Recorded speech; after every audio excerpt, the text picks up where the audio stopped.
जय हिंद साथियों, स्वागत है आप सभी का शाइन वाईटी क्लासेस में। हिंदी शॉर्ट हैंड की प्रैक्टिस डिक्टेशन 80 शब्द प्रति मिनट गति से डिक्टेशन 5 सेकंड में शुरू होगी। स्टार्ट। आम आदमी इन दिनों बहुत कुछ सोचने लगा है। आज़ादी से पहले के दिनों में आम जिंदगी की ज़रूरतों से इतर या उसके समांतर सोचने का एक लक्ष्य था। उस लक्ष्य में आज़ादी सबसे प्राथमिक थी।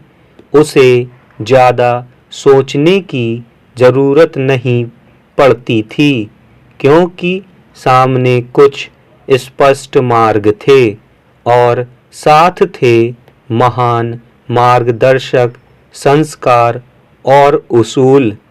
इसके अलावा भी बहुत कुछ जिससे अपने वजूद का बेहतरीन एहसास होता था।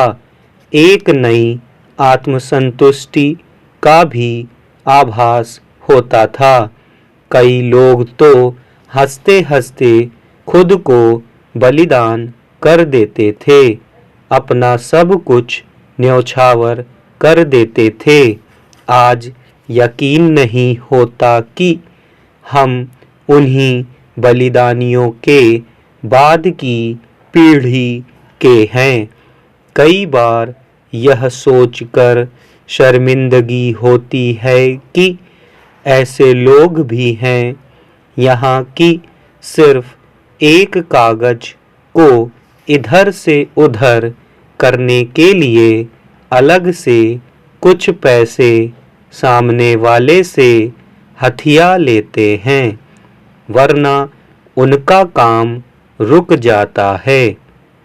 हजारों योजनाओं के हजारों लाख रुपए कहाँ चले जाते हैं पता नहीं चलता।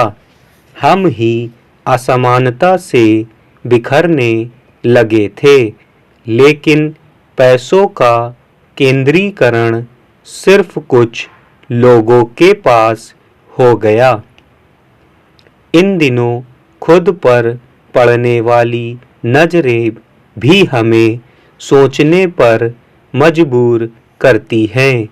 हम कुछ लोलूप नजरों में महज वोट बनकर रह गए हैं, जहां हम उपभोग में लाए जाते हैं। स्वार्थवश हम उन्हें व्यक्तिगत रूप से जानते हैं, इसलिए उन्हीं संबंधों की भावनाओं को लेकर उनके पास वोट मांगने जाते हैं और उनकी समस्याएं भी सुनते हैं। हमारी उन लोगों के प्रति प्रतिबद्धताएं ज़्यादा हैं और लगभग रोज उन्हीं से टकराना है। ऐसे में हम उन्हें बड़े नेताओं की तरह बहला फुसला नहीं सकते हैं।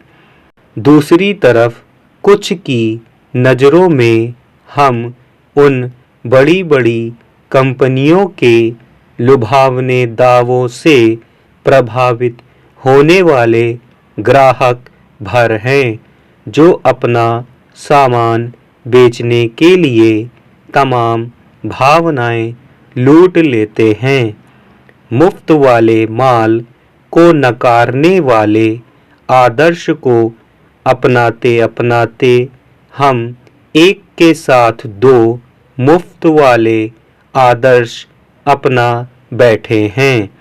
अपने ऊपर से बोझ हल्का करने के लिए हम यह भी सोचते हैं कि तह के अंदर भी हाल वही है जो तह के ऊपर हाल। मछली बचकर जाए कहाँ जब जल ही सारा जाल।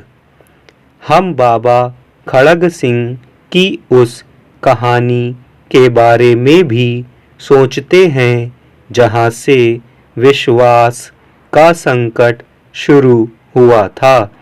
अब हमारे मध्य विश्वास इतना पुराना हो चला है कि उसे हाशिए पर करने के लिए हमने उसके लिए वृद्धा आश्रम खोल दिए हैं और उन्हीं में वह अपना निर्वासित जीवन जी रहा है।